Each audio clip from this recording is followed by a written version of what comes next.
Hello, mabuhay! Ito na nga yung pinakahihintay ni Isaiah. Pupunta kami ngayon sa Boracay and itutour ko kayo sa aming hotel.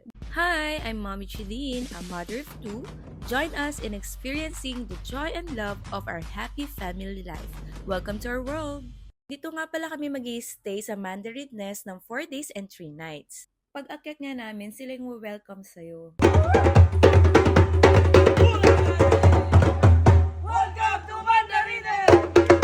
Dumiretso na nga kami agad sa lobby. Tapos, may bibigay nga pala sa inyong bracelet. Palatandaan na kayo ay naka-check-in sa Mandarin Nest.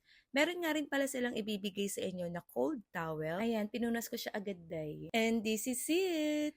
Deluxe room nga pala itong room namin. Ayan, may kasamang sofa, queen bed. This room is good for 2 adults and 1 kid. Ang galing niya nga guys kasi may pa-welcome din sila dito sa TV. Ayan.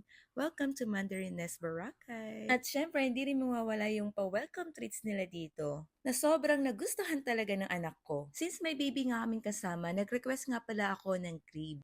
Punta naman tayo sa CR. Napakaluwang nga ng CR dito, guys. Of course, malinis at ang bango-bango, guys. Kompleto na nga lahat ng toiletries dito, kaya kahit di ka na magdala, no problem. Ayan, kung gusto nyo mag-book, mag-message lang kayo sa kanilang Facebook page, Mandarin Nest Boracay. Bye!